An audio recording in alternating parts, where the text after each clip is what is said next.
Well, welcome to the 700 Club. The death toll is now 35,000 from the massive earthquakes along the border of Turkey and Syria. That number is expected to go still higher, and survivors are in desperate need of help and relief. Well, Chris Mitchell brings us this look at what CBN's Operation Blessing is doing to organize efforts on the ground and reach out to those whose lives have been devastated by this historic disaster. Past midnight Saturday morning, Operation Blessing's Diego Traverso briefs volunteers to establish a relief plan. And we want to thank you guys for being here. We're here in the city of Adana on our way to the city of Hatay, one of the worst hit cities in the region. We're leaving about 1 o'clock in the morning. We're here at a gas station filling up with gas. The reason we're leaving so early is because what used to take 3 hours, because of the traffic now, takes about 9 hours. After about a 4-hour drive, the convoy reaches the city with a couple of hours to spare before the workday begins. After driving through most of the night, the team arrived here in Hatay, ready to unload about 10 tons of supplies and food. Today we're going to set it up a soup kitchen, hopefully 2 of them, one in downtown for the rescue teams and some of the people that got affected by the earthquake, and another one here in this neighborhood that is very safe. From here, we're going to be distributing hot meals to the most affected areas in this region. Traverso is a 10-year veteran of disaster relief and earthquakes, from Nepal to Haiti and to Indonesia. I never thought in 10 years of working in disasters that the magnitude of this disaster, the despair and the suffering is huge. And Operation Blessing, CBN, is here to support the victims. The volunteer team is multilingual, national, and generational in a united effort to help the people of Turkey. I always love this name because that's the thing. This is an Operation Blessing, and it's been a blessing to so many people. In the center of Hatay, a food distribution center is set up right across from some of the hardest hit areas. Providing their life, we can provide the peace they need. Here in the city of Hatay, you get a sense of the scope of the disaster. Almost every building in this city has been made uninhabitable or is destroyed, like the ones you see behind me. The earthquake has affected an area the size of Great Britain and touched the lives of 14 million people. Traverso says prayer and support will help OB do more. Pray for sure. And if you can donate in some way, please do it. People need it, and it's going to extend our footprint here. We're going to be able to do way more of what we're already doing it. $1 goes really far here, and that's amazing too. Chris Mitchell, CBN News, the cities of Adana and Hatay, Turkey.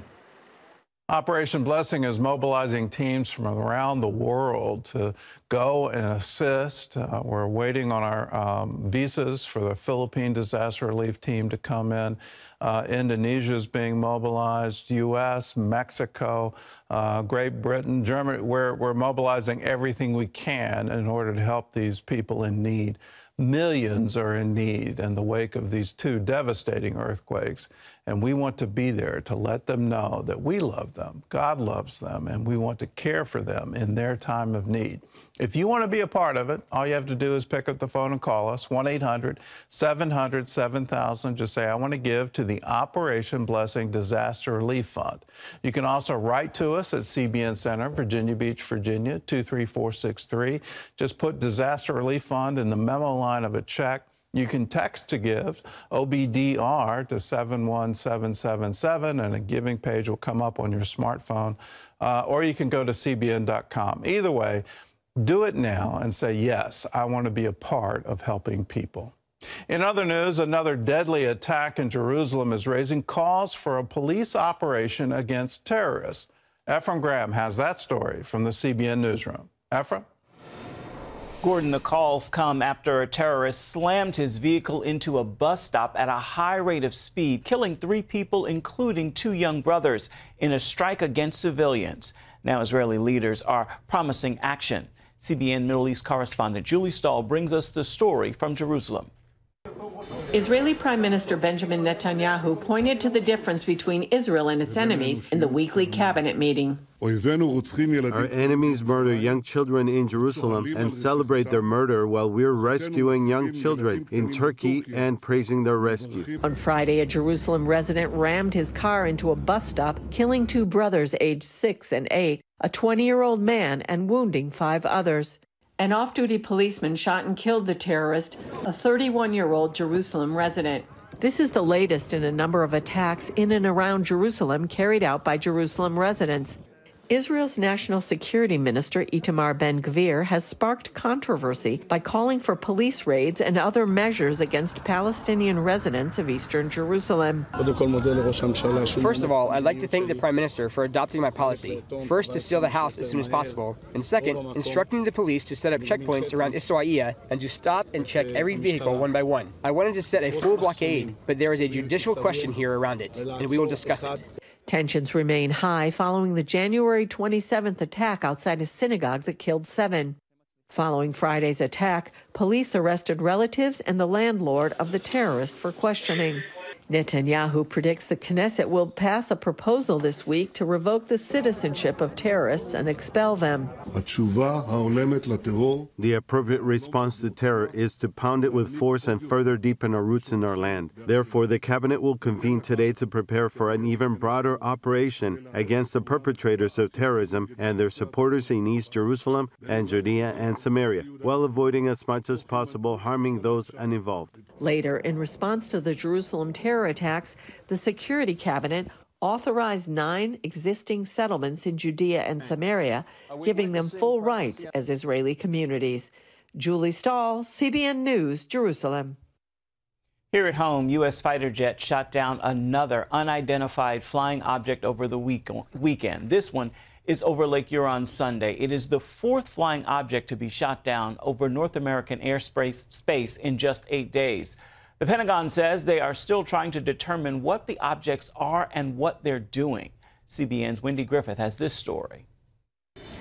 Officials say the octagon-shaped structure was unmanned and floating above sensitive sites at only about 20,000 feet. The Pentagon says they aren't ruling anything out, not even UFOs. We continue to assess every threat or potential threat unknown that approaches North America with an attempt to identify it. Fighter jets also shot down objects over Alaska and Canada over the weekend. It represented a reasonable threat to civilian aircraft. Canadian and American fighter jets were scrambled, and an American F-22 successfully shot down the object. The pilots who took out the flying object over Alaska Friday described it as a type of small airship that interfered with their sensors before they shot it down. While the Pentagon says these objects do not appear to be related to the giant Chinese spy balloon that was shot down off the coast of South Carolina on February 4th, officials are still trying to determine if China is responsible. So China's a problem, and this administration thus far hasn't set a very good example of standing up to China. I think that shooting the balloon down in the Atlantic once it flew over all the military bases, including my own Fort Campbell, Kentucky, it's very disturbing. I'm glad this administration's taken it more seriously with respect to the balloons. Senate Majority Leader Chuck Schumer defended the administration's response to the first balloon, telling ABC's This Week that U.S. officials have gathered significant intelligence from it after it was shot down over the Atlantic near Myrtle Beach. By shooting it down over water, U.S. waters, only 6 miles out from South Carolina, we're going to probably be able to piece together this whole surveillance balloon and know exactly what's going on. For now, there are more questions than answers about what these mysterious flying objects are, what their purpose is, and who's behind it. But U.S. officials say they'll stay on heightened alert until they know more. Wendy Griffith, CBN News. Wendy, thank you. I want to turn now to the Super Bowl and the big celebrations in Kansas City after the Chiefs beat the Philadelphia Eagles 38-35 on a 27-yard field goal with just 8 seconds left in the game. After the game, Chiefs quarterback Patrick Mahomes talked about what the victory meant, especially after losing some big games in the past. I appreciate it because of the failures. I mean, the failure of losing the Super Bowl and losing the AFC Championship game, it gives you a greater appreciation to be standing here as a champion. It hasn't even sunk in yet. I mean, to be down to a team like that and to come back and win the game, I wish I'd make it easier and not be down, but I feel like I play better when we are down. So I'll try to do whatever I can to learn how to not get in those situations and just start fast and finish faster. But I mean, you'll look back on these games the rest of your life, and you'll watch these games when they're on TV and stuff like that. And I'm just glad I get to enjoy it with some of the best men on earth. Fans and the media voted Mahomes Super Bowl MVP for the second time after leading the come-from-behind victory. What a game it was. Gordon? It was a great game, and a great game for all the fans watching. And congratulations to Kansas City, and congratulations to Patrick Mahomes. Boy, just the grit he had to go through that high ankle sprain. You could see the agony on his face, and he said, no, I'm staying in this game. And not just staying, but I'm going to win this game. And my hearts go out to all the Eagles fans. I'm an NFC guy from way back with what used to be the Redskins is now the Commanders. So I was rooting for you guys, and sorry you didn't make it.